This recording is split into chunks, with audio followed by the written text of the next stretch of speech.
Hi, everyone. I'm Dr. Megan Miller, And I'm Joe Smith. and this is We'll Decide Wednesday. So, hi, Maggie's here, and Joshua's here watching us on Facebook Live. We're so happy to have you.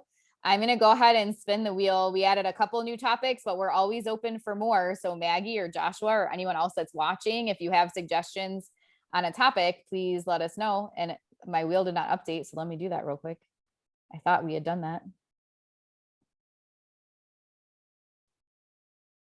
All right, here we go. Yes. I was for a second there worried that we would have to take our wheel back in the repair shop and get it fixed. I know, right? All right. Well, how appropriate based on our earlier conversation about the challenge I'm doing. All right. Favorite self-care activities. And I should totally remember, but I forget. I think you went first last week, right? Yeah, I did. Okay. All right. So let me get my timer set up. And guys, also feel free to type in the chat your self-care activities as well. Yes. Feel free to let us know. Okay. So I do have to say, like, when people first started talking about self-care, I was just like, that's a bunch of crap. Like, who has time to take care of themselves? And it would also just like made me feel like I think it's just the way society is, or just my own like hangups or whatever. But like, I just need to be knocking stuff out all the time and always productive, always getting stuff done. So like, I can't take time to like engage in self-care.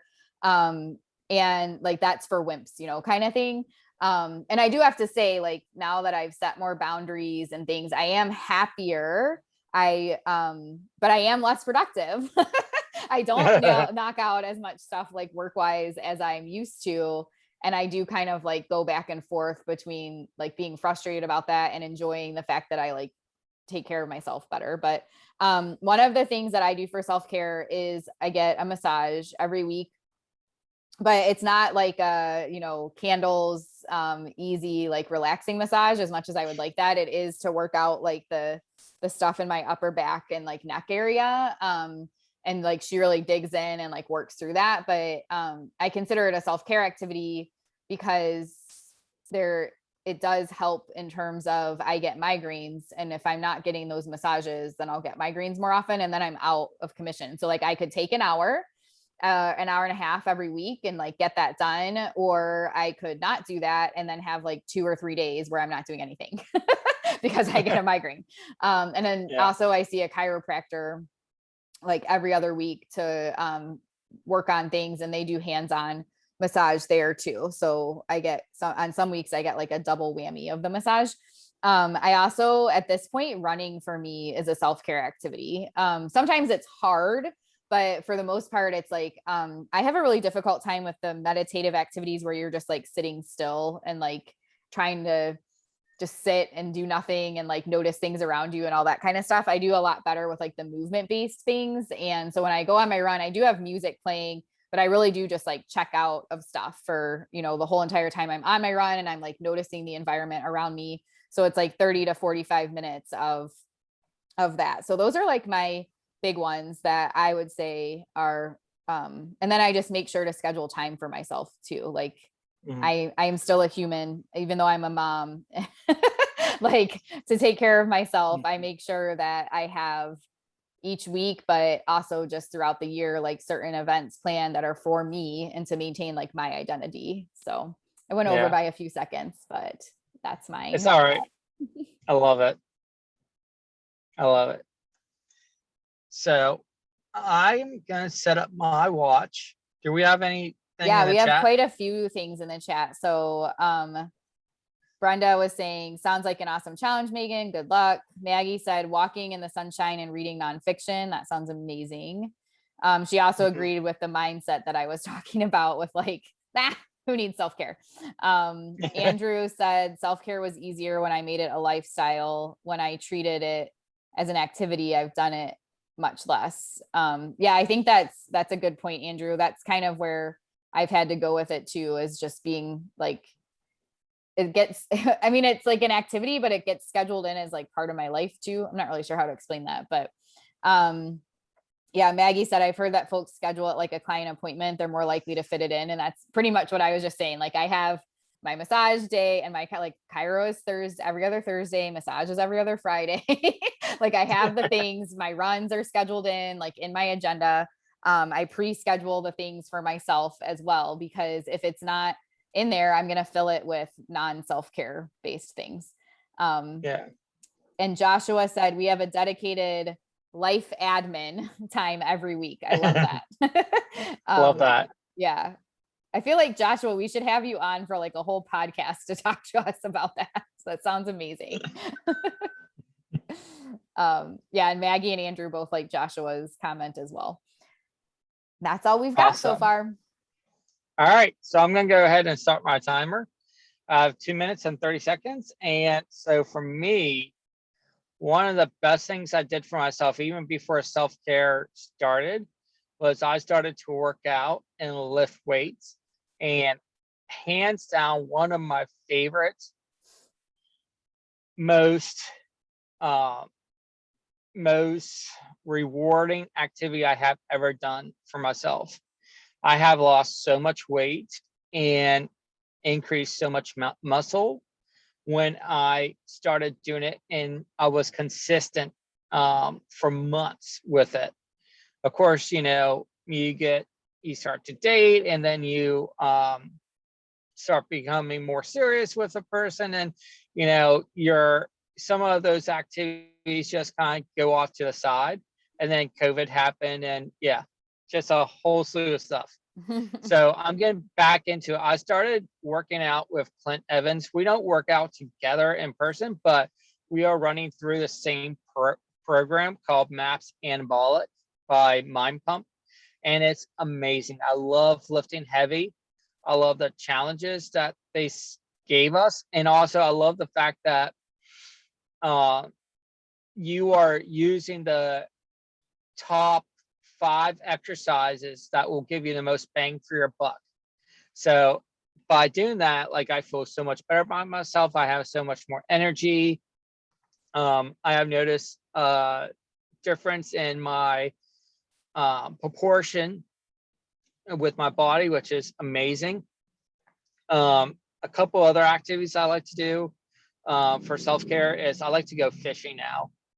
I just got a fishing kayak, like a legit fishing kayak. And I love going out on the water and being by myself and just being able to just fish. Even though if I don't get anything, it's still an amazing day because I'm out in nature. I have sun shining down on me. I get to just relax and not have to do anything work-wise, which I love. So those are 2 activities that I absolutely adore, and it's really beneficial for my health. Another self-care activity that I really love, 2. One, I love making sure I'm eating nutritious food. So meal planning, I call that a self-care activity because I'm making sure I am fueling my body with the right amount of nutrition, like foods that I need to eat. And also, I love to do yoga. I just need to put it back into my schedule so much more, because it is so beneficial for me, like for my overall mental health. All right. And my time is done. That was great. You had so many different things in there, Joe.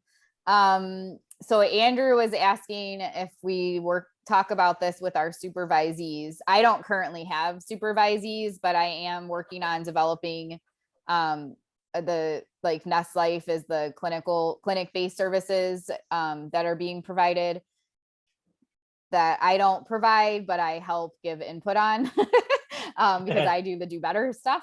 But that is a component that we're incorporating there for both the families and the client, well, all of the things, families, client, staff, all of that. So we haven't started providing services yet, but that's part of the model that we're developing. Nice. And for me, like, I don't do a big meeting about self-care to my supervisees. But we'll talk like after session, like, hey, what did you do this weekend? Did you give yourself any time just to relax? I talk about my self-care activities that I use and how they benefit me. And I bring it up. I use that as a way to ask them, what are you doing for your self-care? That way it's a little bit more just natural, and it doesn't feel so like this is like a meeting slash training on self-care. Yeah. So that's what I have done. Awesome. I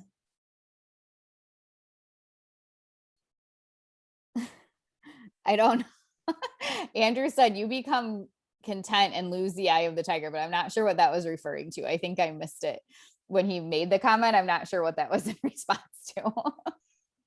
I think maybe like around scheduling stuff. I'm not really sure. Yeah.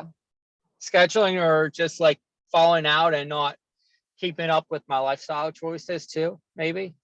Yeah. Yeah.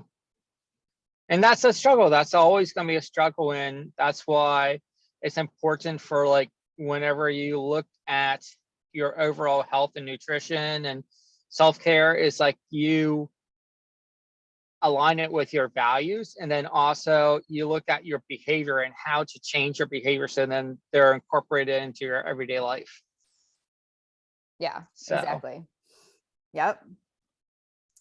I could keep on talking about this forever. So like, Andrew, this is my jam. sorry, with the content, you become content and lose the eye of the tiger, was when Joe, you were talking about like dating and just like how things have kind of slid.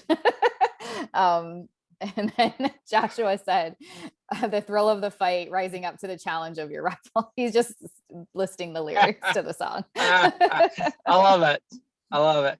I think part of it also is like we just get like into a routine, and your whole routine has to change with like when you're dating, or like when you start a new life, like things come up and it's difficult to work around that plan. But that's where you had to look at yourself and reflect on, what am I doing? What can I change in order to make this a habit again?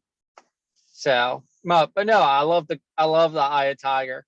I know it's funny because like when I read it, I'm like hearing the lyrics in my head, but I'm like, I am surely not singing that for everyone right now. This is not a karaoke session. So all right, we have about 10 minutes until weekly meeting with me. So hopefully I'll see some of you there actually on the Zoom, since we don't broadcast that one live. And tonight we were talking about executive functioning skills. I put together a bunch of resources to chat about. Hopefully Amelia Bowler might join us and share some of the work she's been doing on that. So super excited to chat about executive functioning skills. And I guess, we have a lot going on with the collective this week. So tomorrow on Thursday, we have Hillary Laney from 7 to 8 p.m. Eastern is doing our May mentorship for Trailblazers. And she'll be talking about practical functional assessment and skills-based treatment. And then on Saturday, we have Amy Evans and Liz are presenting on instructional design from 4 to 6 p.m. Eastern for influencers and trailblazers. And not part of the collective, but on Friday, I'm doing an ethics panel with Adrian Bradley, Ulema Cruz, and it's for the University of Northern Colorado. And there's one other person, and I haven't worked with them before, and so their name is escaping me right now, but it's going to be amazing. And Malika Pritchett is presenting as the keynote for that, and it's free. So that's through the University of Northern Colorado, and I'll be posting the link. I'll post a link in the chat in case anyone's interested, but you get free CEs for that. And then also that same day at 7:30 p.m. Eastern, I'm doing an Instagram live with Kenzie from the Sleep Easy Clinic. I don't actually know what we're talking about. I need to find out. And tomorrow night after the mentorship session, I'm doing a YouTube thing with some folks in Brazil where I'll be talking about traditional escape extinction. We'll all be talking about it, but it'll be like English and Portuguese translated because I don't speak Portuguese. So That's awesome. lots going on this whole since last Saturday, but hopefully some of you can join us in some of those activities as well. And I'll post a link to the CABUS. It's like University of Northern Colorado is hosting it, but it has like a name, and I'm really bad at remembering it because I have too many things going on right now. All right, everyone. Hopefully I'll see some of you in a few minutes. All right. Bye, guys.